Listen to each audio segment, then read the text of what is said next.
Hi అండి, అందరూ ఎలా ఉన్నారు? మేమైతే బాగున్నాం. మీరు కూడా బాగుండాలని మనస్ఫూర్తిగా అయితే కోరుకుంటున్నాం.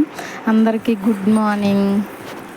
ఈరోజు వంటలు ఏం చేశాను అన్నది చూద్దామా. మార్నింగ్ ఫస్ట్ అయితే కందిపప్పు అయితే కడిగేసుకున్నాను. ఒక గ్లాస్ అయితే పప్పు అయితే మాకు సరిపోద్ది. అది 2 సార్లు మంచిగా అయితే కడిగేసుకోవాలండి. గోంగూర పప్పు అయితే చేద్దామని అనుకుంటున్నాను.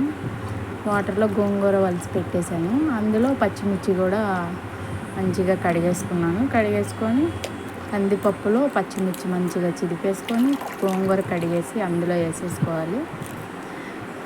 అలానే కొంచెం కారం కూడా వేసాను, చిటికెడు. ఎక్కువైతే వేయలేదు, మా పాప కూడా తినాలి కాబట్టి కుక్కర్లో అయితే పెట్టేశాను. అది కూడా ఉడికిపోయింది, రుబ్బేశాను. పక్కన మళ్ళీ స్టవ్ వెలిగించి పాన్ పెట్టుకొని ఆయిల్ పోసుకొని ఆయిల్ వేడెక్కాక అందులో ఎండుమిరపకాయలు, ఎల్లుల్లిపాయలు, జీలకర్ర, ఆవాలు, కరివేపాకు అయితే వేసేసి తాలింపు అయితే అయిపోయింది. పప్పు అయితే వేసేసాను అందులో.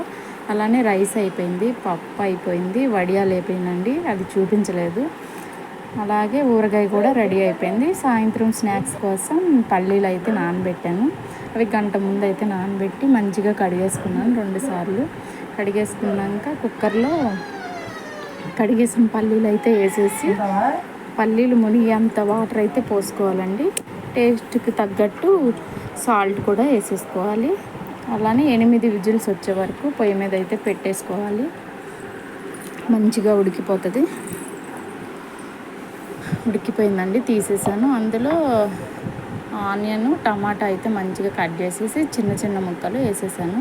చిటికెడు సాల్ట్, కారం వేసేసి నిమ్మరసంతో ఫినిషింగ్ ఇచ్చేయడమేనండి. అంతే, ఎంతో సింపుల్గా ఎంతో టేస్టీగా ఉండి పల్లీ మసాలా రెడీ అయిపోద్ది. ఖచ్చితంగా లైక్ అండ్ సబ్స్క్రైబ్.